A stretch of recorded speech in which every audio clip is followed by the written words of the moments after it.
When my daughter-in-law told me her parents would be moving into my house, she said it like a weather report, calm, certain, and final. I didn't argue. I just poured my coffee, took a screenshot of her message, and started my own kind of moving plan. By the next day, the only thing that arrived at my door was a legal packet she didn't see coming. And believe me, that was just the beginning. Before I continue the story, please subscribe to the channel and tell me where you're watching from. The phone buzzed beside a half-finished cup of coffee. The Texas morning light slid across the counter, catching the rim of the mug like a blade of heat. I reached for the phone, half expecting a grocery reminder or a neighbor's text about the HOA newsletter. Instead, it was from Jody. "Your room will be perfect for my parents. Movers come at 9 tomorrow." I stared at it for a long moment.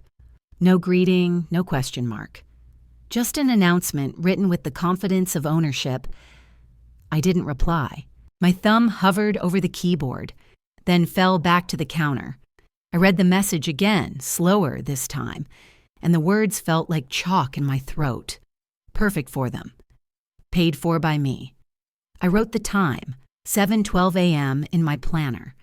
A habit my late husband, Warren, used to tease me about. "You timestamp everything." "Maura," he'd say. Maybe that's why I still do it. A timestamp is a small defense against being erased. I poured the rest of the cold coffee down the sink, rinsed the mug, and lined it neatly on the drying rack.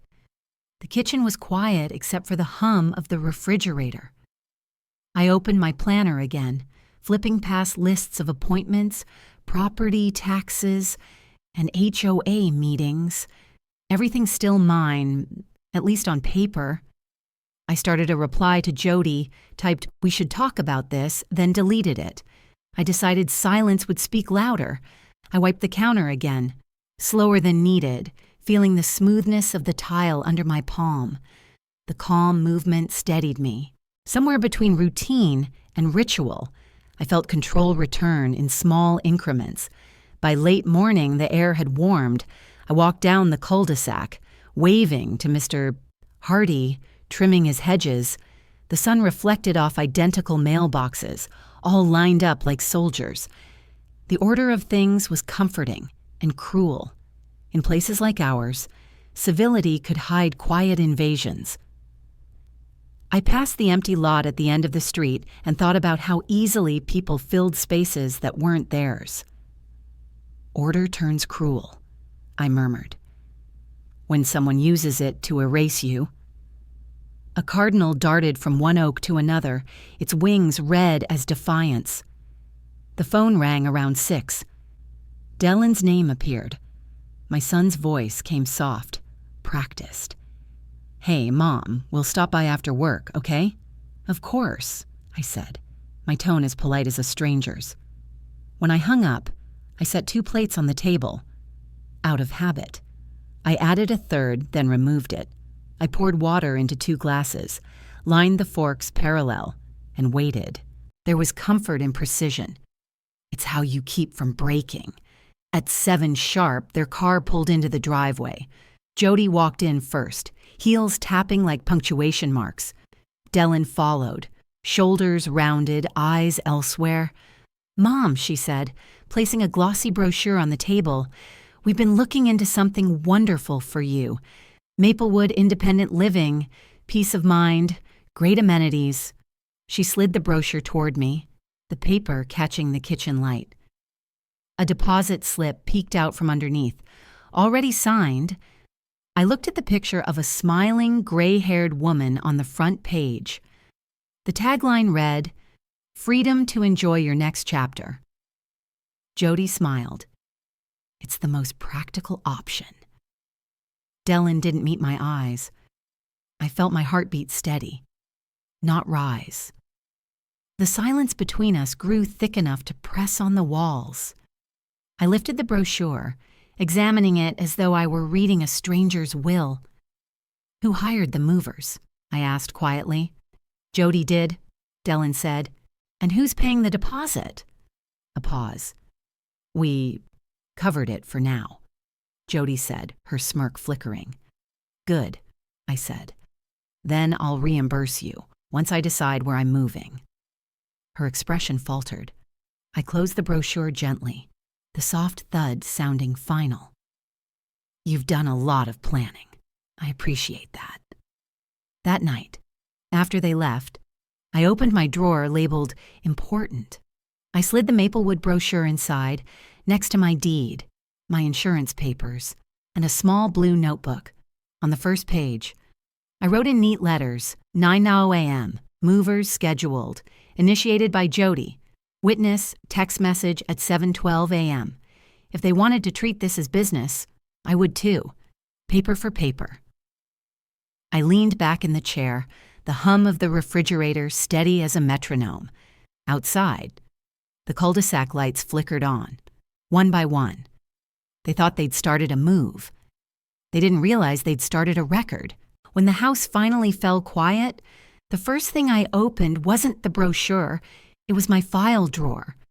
The drawer slid open with a soft click, the sound sharp in the stillness of night. I reached for the Maplewood brochure, but another folder slipped forward, cream-colored, the corner bent from use. It was from last month's church fundraiser. When I opened it, the first page was the printed program, still faintly smelling of ink and perfume. Under the section titled, Community Donors. My eyes skimmed down the list. The Millers, the Patels, the Wynns. No, only Jody and Dellen Wynn. My name was gone. I remembered that day clearly. The folding chairs, the smell of coffee, and Jody leaning close to the church secretary, her manicured hand resting lightly on the clipboard. I'll update that form later, she'd said. I'd thought nothing of it. Now I knew. Erasure doesn't start with a fight. It starts with an edit, a missing line on a page. I pressed my palm flat on the program. The paper felt thinner than before. Erasure starts small, I whispered. Then it becomes policy. I turned to my desk, pulling out my check register. The numbers never lie. There it was, March 24th, $5,000 to St. Bridget's Community Fund. I printed that check myself. Next, I opened the bank's online record. The transaction sat there like an accusation, cleared. Inside the same folder was a yellow sticky note, the handwriting unmistakable. Warrens. Always keep copies. I smiled, a small, tired smile. That was him, careful, methodical, never trusting verbal promises. I used to tease him for it. Now, it felt like foresight. The sadness that had been pressing behind my eyes softened into something else, not grief, not anger, focus. If they wanted to erase me, I'd become permanent ink. At the back of the drawer was the blue binder I hadn't opened in years. Legal. Wynn House Trust. The cover smelled faintly of dust and lemon polish. Inside were papers in plastic sleeves, property trust deed, homeowner's insurance, tax filings. But it was the second section that mattered. Trustee, Maura Chandra Wynn. Successor, Dellen Wynn. Pending authorization by trustee's signature, not co-owner. Successor, my decision, not his. A small USB drive was clipped to the inside pocket, labeled Backup, Trust Legal. I held it in my hand, feeling its weight. They thought they were moving into their house. I whispered to the empty room, "You'll learn what ownership really means." Then I slid the USB back in, careful, deliberate. Paper may burn, but data stays cold. By 11 p.m. The refrigerator's hum was the only sound in the house. I took out a lined notebook and wrote across the top, chronology of events. 7:12 a.m., Jody's text. 7 Hallie p.m., brochure placed. 10:45 p.m., donor omission confirmed. Each entry got a timestamp, neat and factual. This wasn't a diary, it was evidence. The ticking clock marked each second of my resolve. I realized I wasn't documenting loss. I was documenting pattern, and pattern was how you won. When morning light slid through the blinds, I'd already showered, dressed, and made coffee. My planner sat open beside my laptop. I practiced lines out loud, each one neutral and rehearsed. That's interesting. I'll review the paperwork. Could you forward that form to me, please? Each phrase was armor. Calmness was my weapon now. I printed copies of the trust and placed them in a brown envelope labeled Cho-A Legal. It joined the growing stack on the desk. The file drawer clicked shut again, its order restored. I caught my reflection in the glass cabinet, gray hair brushed back, eyes clear. When you've been erased once, I said softly, you learn to leave ink that won't wash off. Out the window, Dellen's car backed out of the driveway. I watched the taillights fade down the street. They move tomorrow, I murmured, but so do I, in my own way. I locked the drawer, slid the small key onto a thin gold chain, and clasped it around my neck. Then I opened my laptop. The cursor blinked in the file directory. I renamed a folder, Welcome Packet, Draft. It wasn't meant to welcome anyone. It was meant to teach them how boundaries work. The sky was still more gray than blue when I woke up, the kind of light that makes everything look undecided. I sat at the kitchen table with my coffee and a yellow notepad titled Contacts. The air smelled faintly of last night's rain. 5:45 a.m. Time to begin. The first name on my list was Kristen Ho, my attorney. I hadn't called her in months, not since she helped me update the trust after Warren's passing. She picked up on the second ring. Maura? Her voice was low but sharp, the kind that cut straight to clarity. I'm fine, I said before she could ask, but something's happening. My daughter-in-law sent movers to my house without my consent. I've got the deed, the trust, and proof they knew better. Send me photos, she said. I did. Within 2 minutes, my phone buzzed again. You've got leverage, Kristen replied. Let them make the first move, and keep everything factual. No texts, no emotion, just documentation. Her calm was contagious. When we hung up, I wrote next to her name, steady hands, no panic required. Action felt better than outrage. By 6:10, the sun had started its slow rise over Alamo Ranch, tinting the street gold. I dialed Mr. Gage, head of the HOA, the kind of man who never forgot a bylaw. Morning, Maura, he said, sounding surprised. I need a quick confirmation, I said. Are overnight guests supposed to be pre-registered for insurance coverage? Absolutely. Even family members, liability clause, Section 5B. Why? Just making sure I'm up to date, I said smoothly. He chuckled. You always are. I'll send you the PDF this morning. When I hung up, I smiled into my coffee. One more page for the welcome packet. Control doesn't always come from strength. Sometimes it comes from knowing the fine print. At 6:45, I made my third call. This one to Hai, my late husband's goddaughter. She worked in compliance at DFPS, though she never talked about it much. Maura? Her voice came groggy but warm. I wouldn't call this early, unless it mattered, I said. I need a favor. Can you check if any property registration updates were filed on my address? She paused. That's easy enough. I'll look by noon. I'm trying to confirm if someone's made changes behind my back. You don't have to explain, Hay said softly. I know how people rewrite history when the right one isn't watching. That sentence landed heavy. Thank you, dear, I said. You're the only one I can count on to be precise.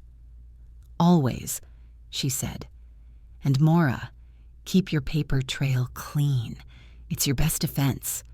After I hung up, I sat there a moment, watching the steam fade from my mug. Sometimes blood forgets, but duty remembers. Later that morning, I opened the Ring app on my tablet. The doorbell camera had been installed by Dylan himself 2 years ago, his Mother's Day tech upgrade. The irony wasn't lost on me.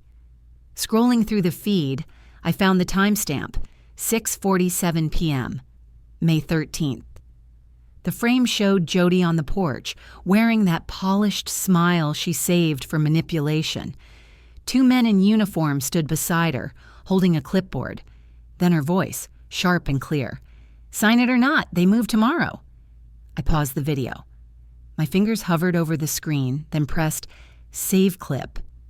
Next, I uploaded the file to a secure folder, generated a QR code, and imprinted it right onto the front page of my welcome packet. "If she likes practical," I murmured, "she'll love hyperlinks." The printer hummed in quiet approval. By late morning, sunlight poured into the study, warm and bright against the clean edges of my desk. I flipped through the binder's new sections: trust copy, HOA rules, QR clip access code, property insurance page, everything labeled in my neat handwriting, black ink on cream paper. I slipped in a note: "Welcome packet, final edit." They think they're moving in, I thought, but really, they're checking in. It was strange how calm preparation could feel almost like peace. That evening, I sat on the porch with a cup of chamomile tea. Across the cul-de-sac, porch lights flickered on one by one. The quiet before confrontation had its own kind of beauty. "They'll walk through the door tomorrow," I said softly, "and everything will look the same, but it won't be." I placed the folder in the entryway cabinet, locked it, and pocketed the key. No anger left, just readiness. By sunrise, the folder would be waiting, just like me. The sun was just beginning to rise when I cleared the dining table. The light from the window fell across the wood in pale gold streaks, steady and forgiving. I set each section of the welcome packet in a neat row: trust copy, property insurance page, QR access card, and cover letter.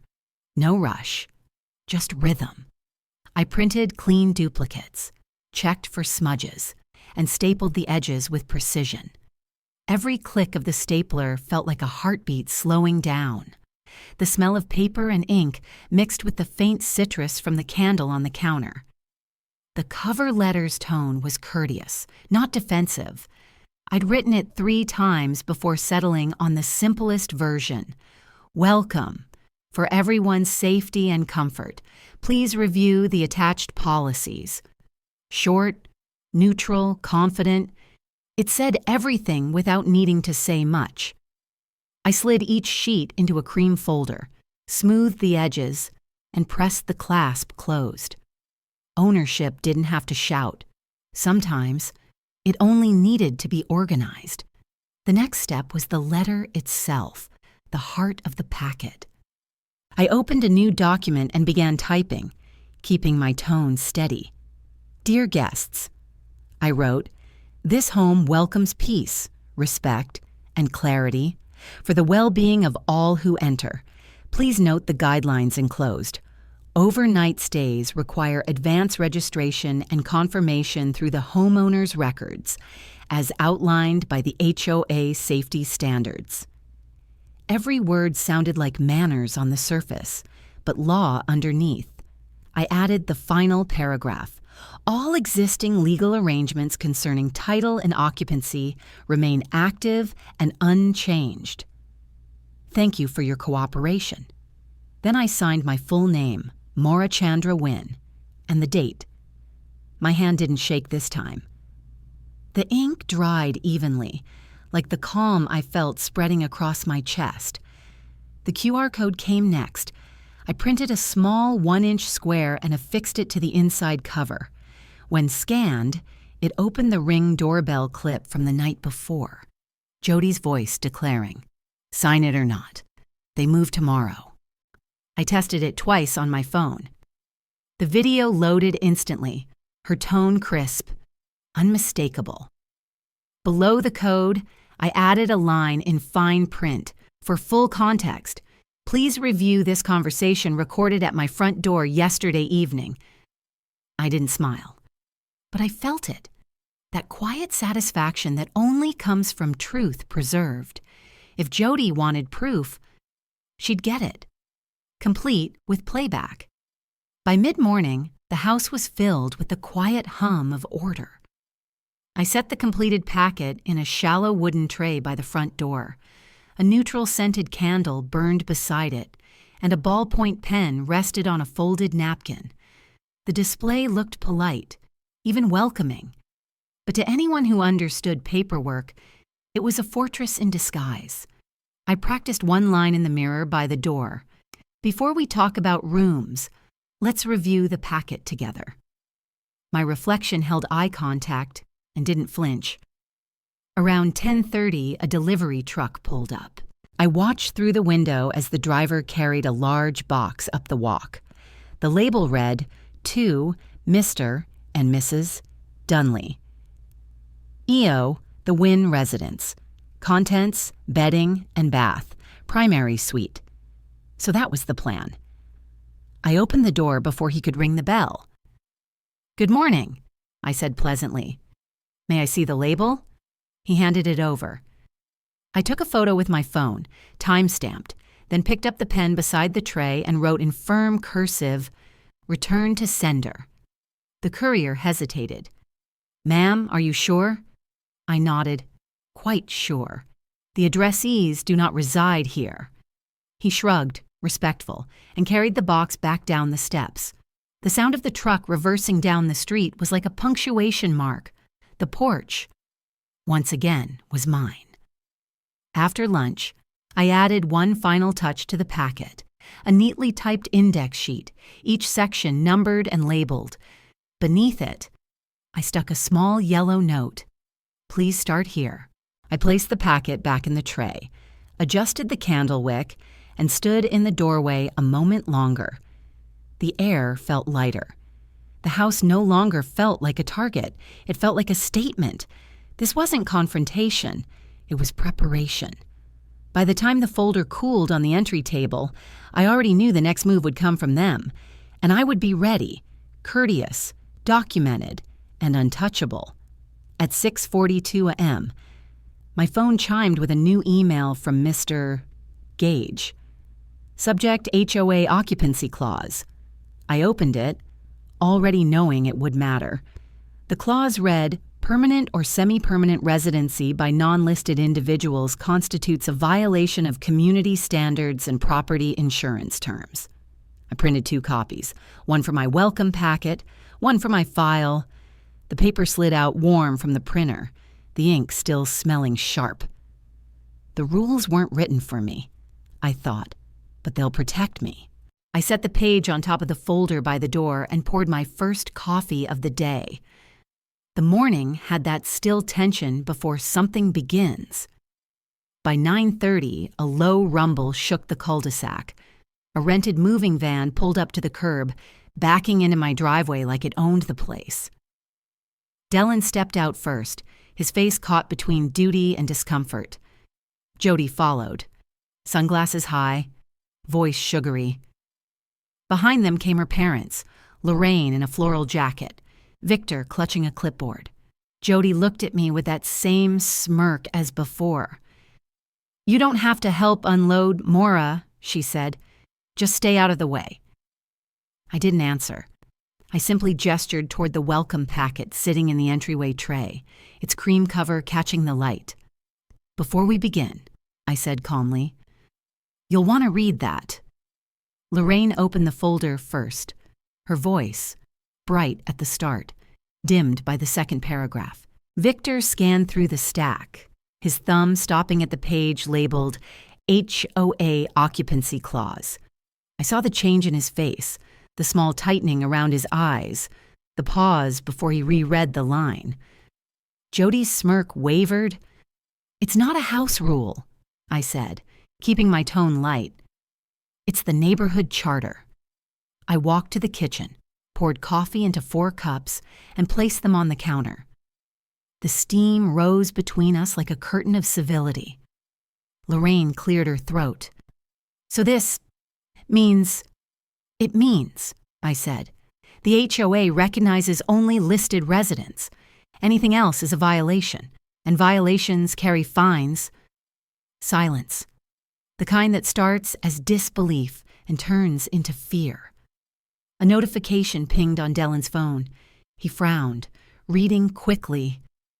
"It's from the HOA," he murmured. "They're confirming that unregistered tenants face penalties." Lorraine looked nervous. "Let's not make a scene," she said softly. "We can just sign to acknowledge that we've read it." I handed her a pen.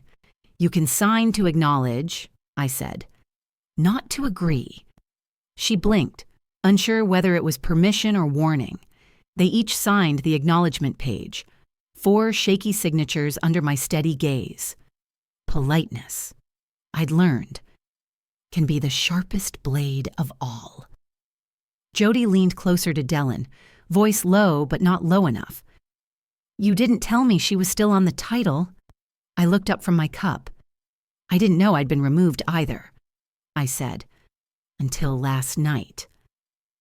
Then I gestured to the QR code printed on the packet's inside cover. "You should play that." Dellen hesitated, then tapped his phone camera over it. The clip opened instantly, Jody's own voice from the doorbell camera. "Sign it or not, they move tomorrow." Lorraine went pale. Victor's jaw locked. Dellen froze mid-breath.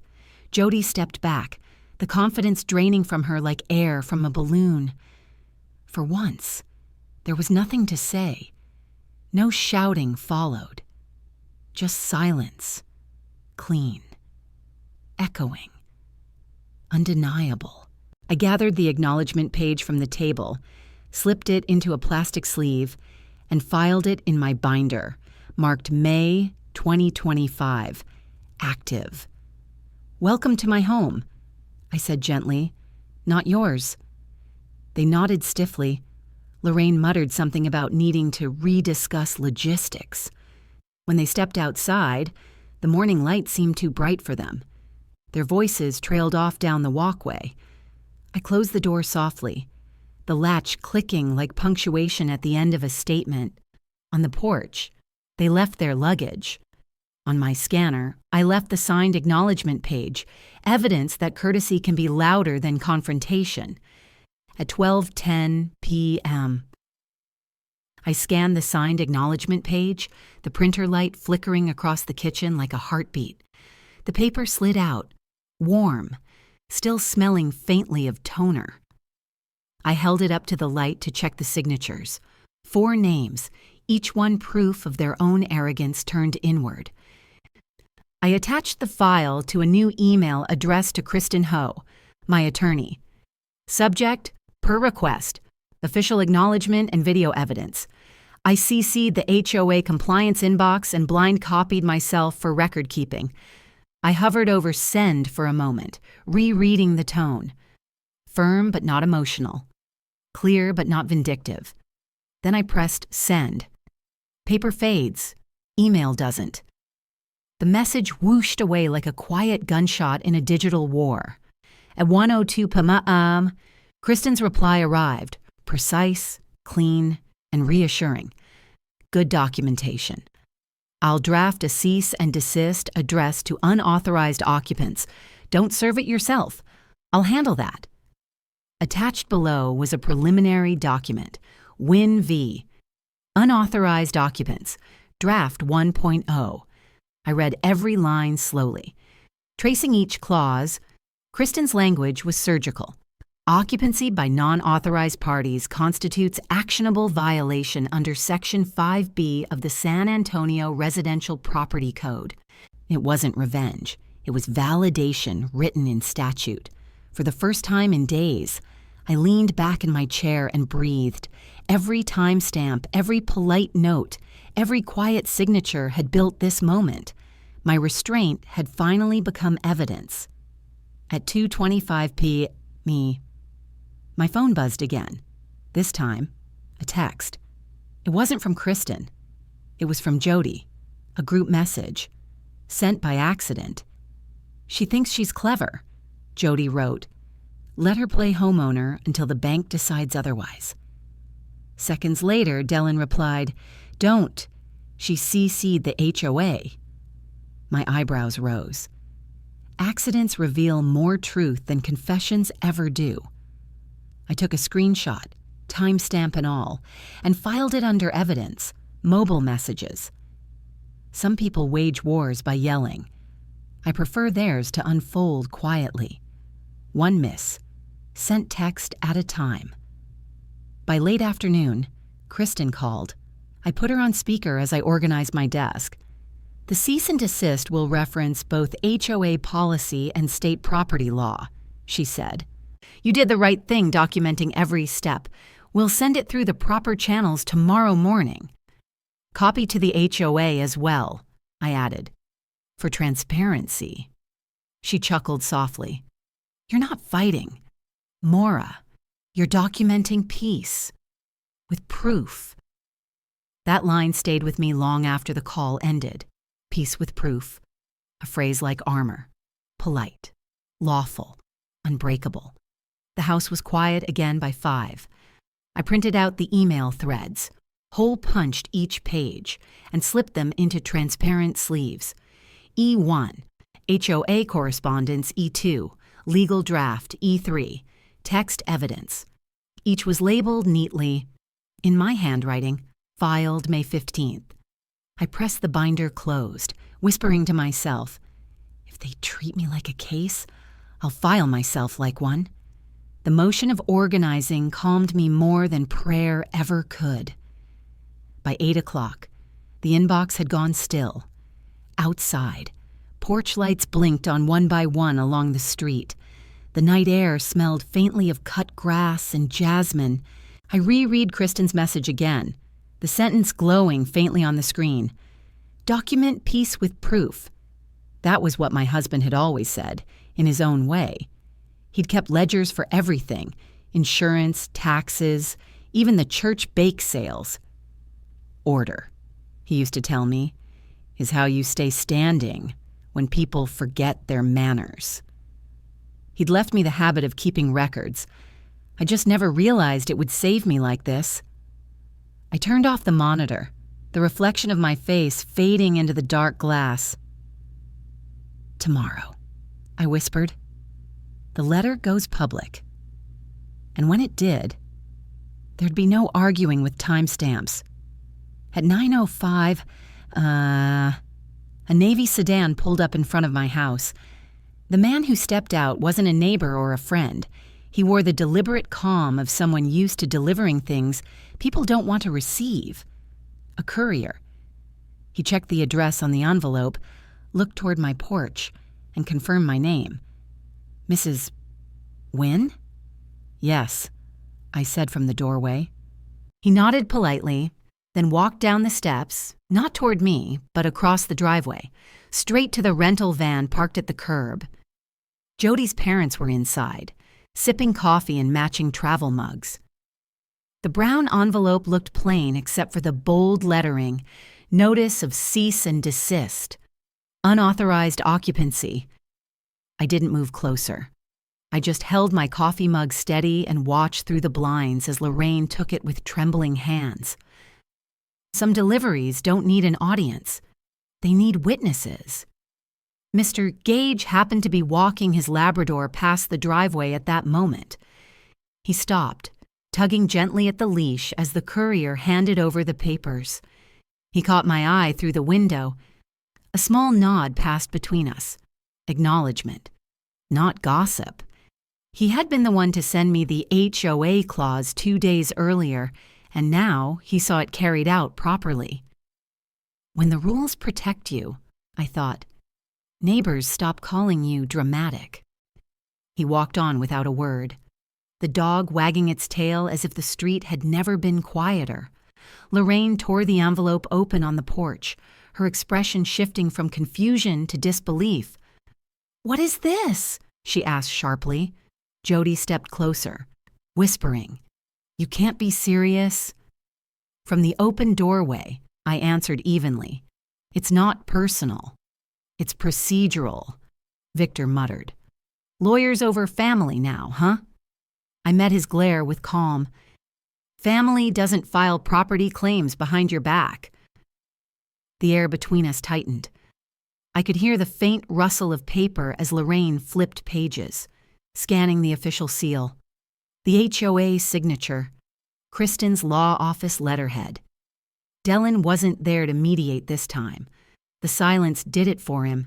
By afternoon, the entire cul-de-sac knew. Screenshots began circling the neighborhood group chat.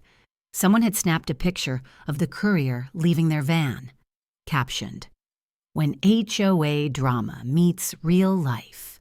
Another neighbor commented, "Good for her. Boundaries matter." I scrolled through without replying. I didn't need to. My silence had already become the statement. Sometimes you don't have to post to speak. Sometimes the echo speaks for you. When Dellen came home later that day, his face carried the kind of exhaustion that comes from shame, not work. "You didn't have to embarrass us like that, Mom," he said. "Embarrassment happens," I replied, "when truth shows up uninvited." He frowned, glancing toward the binder on my table. I opened it, showing him the signed acknowledgement, the HOA clause, the email thread with timestamps. "If you'd read before signing," I said quietly, "you'd understand before reacting." He said nothing after that, just exhaled, nodded once, and walked upstairs. By sunset, the street had returned to normal. The brown envelope, now resealed and labeled "Delivered," May 16th, sat neatly in my binder under resolved incidents. I turned on the porch light, not for guests, but for closure. "Peace," I wrote in my notebook that night. "Isn't the absence of conflict. It's the proof you no longer owe an explanation." Outside, the air was still. For the first time in days. So was I. Saturday morning brought a heavy quiet, the kind that follows paperwork and truth. The moving van sat in the driveway again, this time half filled instead of half empty. Jody's parents moved about like careful guests who had overstayed by accident. Lorraine folded towels with mechanical precision, avoiding my eyes. Victor muttered about finding something temporary, the phrase echoing in the still air. Jody clutched her phone, scrolling for rentals, her voice brittle with forced composure. "It's just until things settle," she said. I stirred sugar into my coffee and answered evenly. "They always do. Once people stop moving what's not theirs." She froze for a moment, then went back to pretending her screen held the weather. Around noon, a silver Lexus pulled up by the curb. The man stepping out wore a navy blazer, shiny shoes, and a smile that didn't quite match the scene. He held a stack of real estate brochures. "Good afternoon," he said, walking toward Jody's parents. "I'm Sloan Barrett from Hillcrest Realty. You must be the sellers." Lorraine blinked. "The sellers?" I opened the front door before the conversation went further. "You must have the wrong homeowner," I said pleasantly. Sloan hesitated, glancing between me and the van. "Oh, Mrs. Wynne, my apologies. I was told this property might be available for listing. Your son, Dellen, made an inquiry last month." The words landed softly but cut deep. Behind me, Jody's grip tightened on her phone. She turned away, pretending to read a message that wasn't there. "Thank you, Mr. Barrett," I said calmly. "This home is not for sale." He nodded awkwardly, excused himself, and walked back to his car. The brochures fluttered slightly in the breeze before he drove off. The discovery didn't surprise me, but it confirmed everything I already suspected. Dellen came home mid-afternoon, sweat darkening his shirt collar. He looked tired, maybe from guilt, maybe from lifting boxes that weren't meant to stay. Your agent came by, I told him quietly. He thought you owned this house. The sentence landed heavier than I expected. He didn't speak, just looked down, realizing Jody's overreach had exposed them both. He didn't argue or explain. He simply walked outside and began helping his in-laws load the rest of their boxes. For once, the sound of packing tape was louder than words.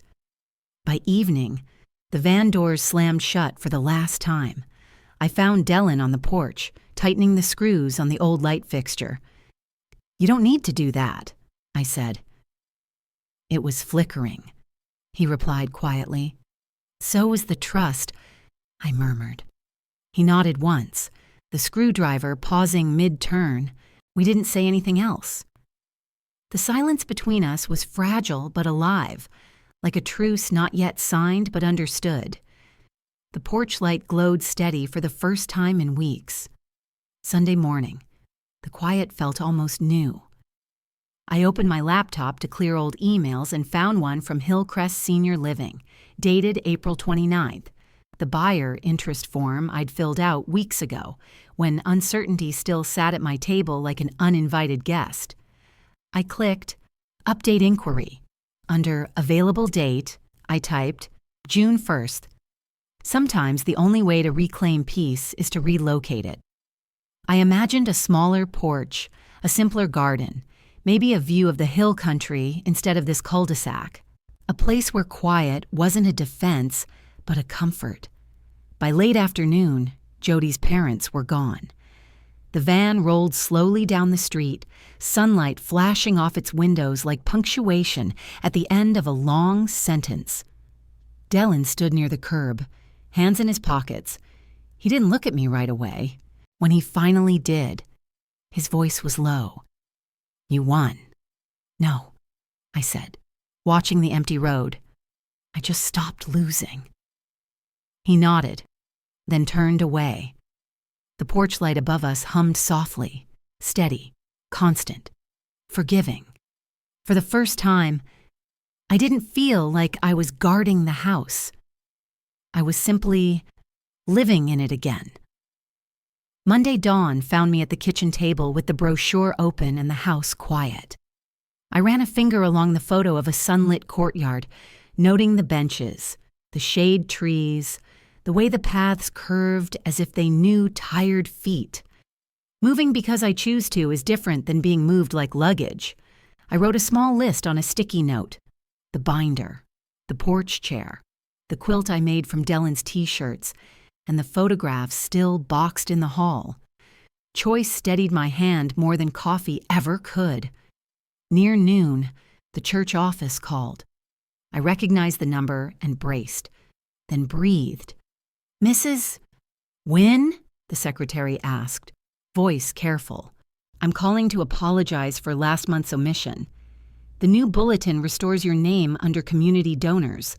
It was a clerical error, and I'm sorry." She read the draft out loud. My name landed softly but stayed on the page. "Thank you for correcting the record," I said. "That's all I ever needed." When the email arrived, I printed the PDF and slid it into the binder behind the welcome packet and the HOA clause, ink facing out like a small lantern. Early afternoon brought a plain cardboard box to my porch, no return label, just my name in a blocky hand.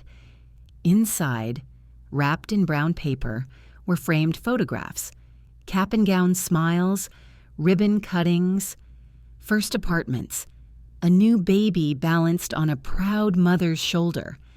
On top lay a sticky note. "You taught us boundaries. We thought your walls should remember, too. I swallowed once, twice. These were the teens I had advocated for when their parents were missing or dangerous or tired. Now they were adults mailing me proof that our work had left fingerprints that didn't wash off. I carried the frames to the entry and fetched the small toolkit from the hall closet. Measure, pencil, inked tap, anchors where the drywall needed them, step back, adjust a hair's breadth, step forward. I lined the first photo with the edge of the mirror and found a rhythm I hadn't felt in months. The porch rail became a ledge of stories. A neighbor on her morning walk paused at the gate, squinting through the sun. "Looks like family," she said. "It always was," I answered, and meant it. Wind chimes lifted once and set down again, the sound tidy as a folded napkin. Late afternoon. Dylan parked by the curb and walked up the path slow, eyes on the frames. He reached out and ran a thumb under one corner, checking for wobble, then held his hand out for my level. I gave it to him without comment. He adjusted a frame, a whisper to the left, then another, a whisper to the right. "Keep 'em straight," I said softly. An instruction and an invitation. He nodded. That was the apology I took. Work done. Corners squared. No speech to tidy what action had already cleaned. My phone buzzed with a notification from the church app. The bulletin posted early. The kind volunteer wrote in the caption. I opened the image and saw my name where it should have been all along. Beneath it, comments began to gather. Long overdue. "Thank you, Maura." "We see you." I didn't reply. I took a screenshot and printed it, trimmed the margins, and slipped it into the sleeve behind the donor letter. Paper had disappointed me before, but today it behaved. As the sun dropped, the porch turned the color of honey. The line of frames caught the light like metals, each one reflecting a fragment of sky. I sat with iced tea that sweated down the glass and cooled my palm. Inside, the air conditioning hummed like a steady friend. A sparrow hopped along the rail and tilted its head at the baby in one photo, as if taking attendance. I let the quiet stretch. I didn't need a speech, didn't need the past to bow. I needed walls that remember, and a future I choose. Before dusk, I phoned the church office back and asked that the correction remain in the online archive, not just the printed leaflets. The secretary promised to keep the audit trail visible. Transparency helps everyone, I said, and heard my late husband in my own voice, his patient habits, his tidy files, the way he believed order could be a kindness. I labeled the printout E4, Community Record, dated it, and tucked a duplicate behind the HOA clause. None of it felt like gloating. It felt like sweeping dust into a pan and seeing the floor again, across the street. Mr. Gage waved as he watered the patch of blue bonnets his wife had coaxed into blooming a second time. He didn't come over. He didn't need to. Respect can travel the width of a road without raising its voice. A breeze moved through the live oaks and rang the wind chimes again, a bright little sound that wasn't triumphant so much as correct. I stood in the doorway and looked at the grid of frames and understood why soldiers polish boots and nurses line up charts. Order is a way of saying that people matter. In the closet, I found a spare frame with a photo of me on a picnic. I hung it last eye level to remind me who chose this piece. Tonight, when my watch buzzed at 9:11 p. I glanced, without worry. I expected a weather alert or a reminder about trash day. The preview on my screen read, "Handle her," and it wasn't meant for me to see.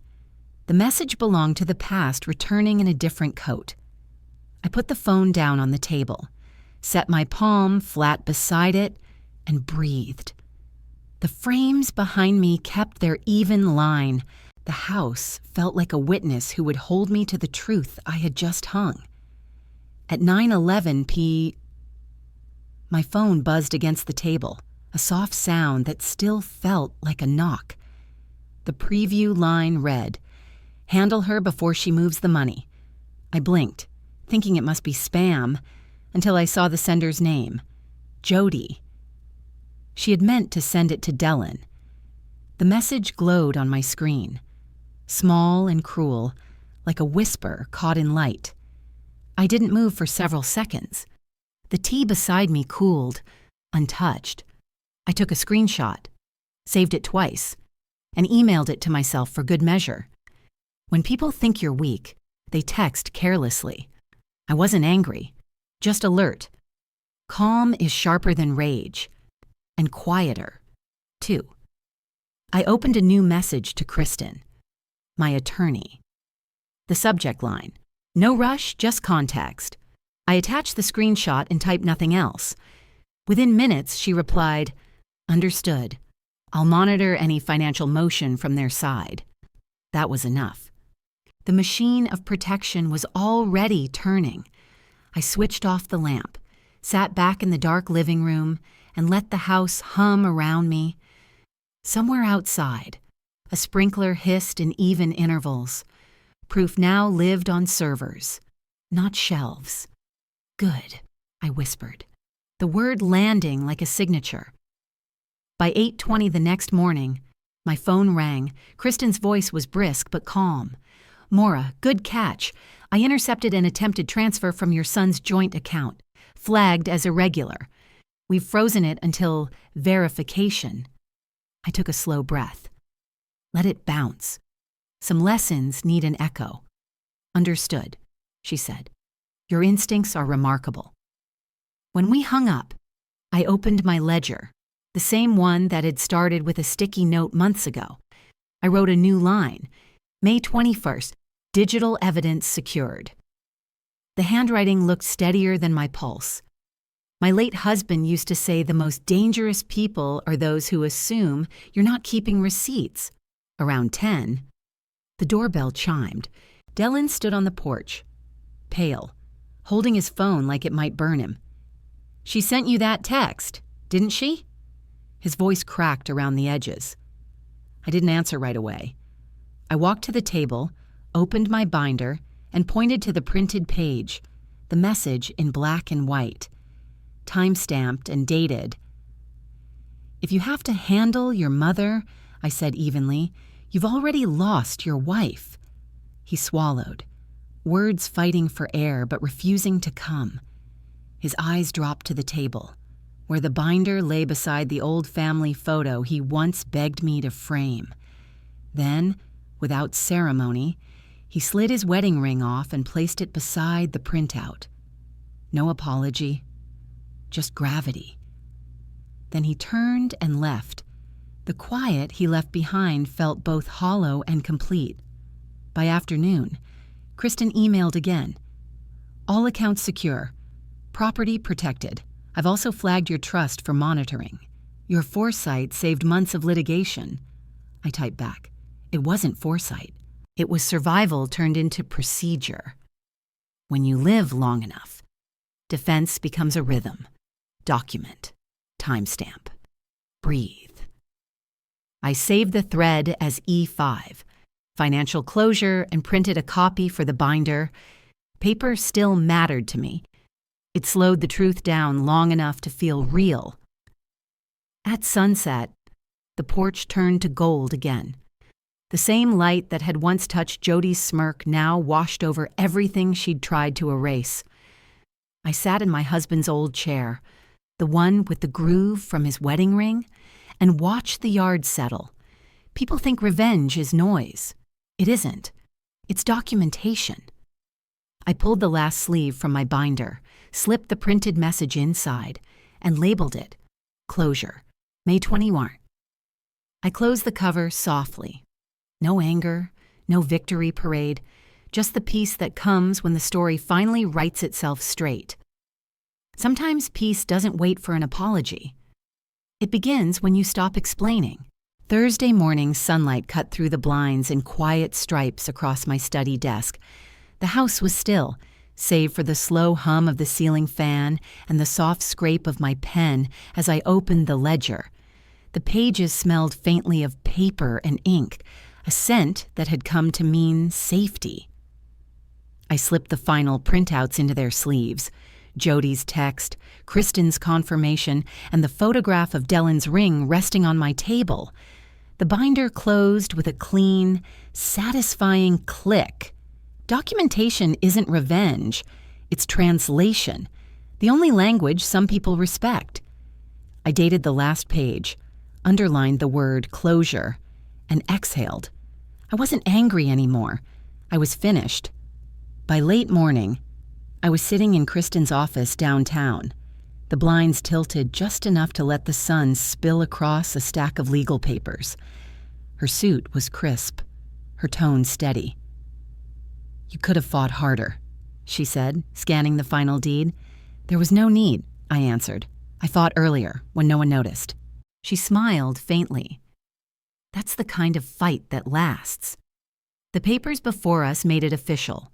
My name, and only mine, now occupied the deed to this house.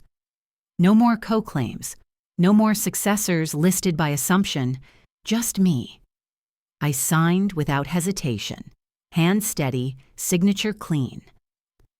Kristen stamped it, initialed, and slid a copy into a manila envelope. When I left her office, I didn't feel lighter. I felt correct. That afternoon, I returned home and began sorting through my late husband's desk, a habit I'd delayed for years. The drawer stuck halfway, the way it always had.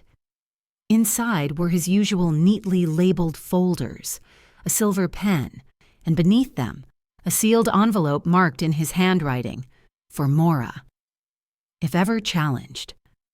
I sat there for a long time before opening it. The seal cracked softly, like a sigh. Inside was a notarized addendum to his will, dated more than a decade ago, granting me permanent and sole protection of the home in case of dispute or transfer of ownership. He had foreseen what I never dared imagine. I smiled, small and grateful. Not surprised, he'd always been deliberate, but comforted by the quiet proof that even from the past, he had written me a shield. I held the paper against my chest, whispering, "You thought ahead for both of us." By evening, a knock came at the door, measured, hesitant. Dylan stood there, eyes shadowed, tie loose, no ring on his hand. "Is it done?" he asked.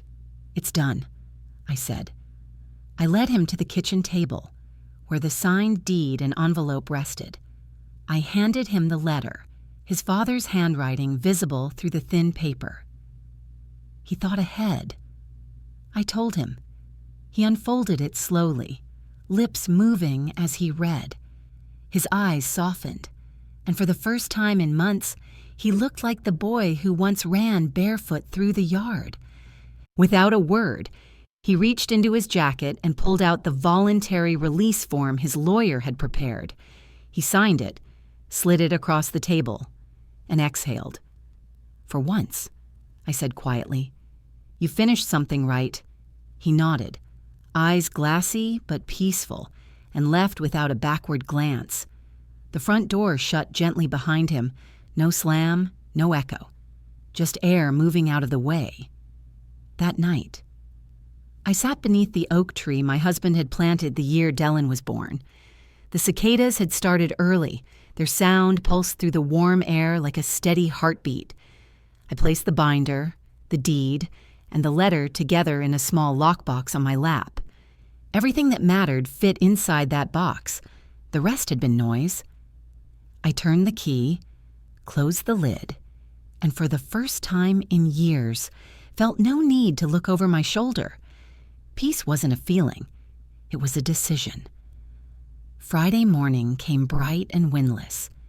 I framed my husband's letter, smoothing its edges beneath the glass. The ink, though faded slightly, still held firm. I hung it beside the line of photographs on the porch, the faces of children I had once protected, the family I'd chosen. Between two frames, one nail remained empty. I left it that way, space reserved for forgiveness, if it ever found its way home. I stepped back, letting the morning light spill across the letter and the photos. The porch creaked softly, like approval. Justice isn't revenge.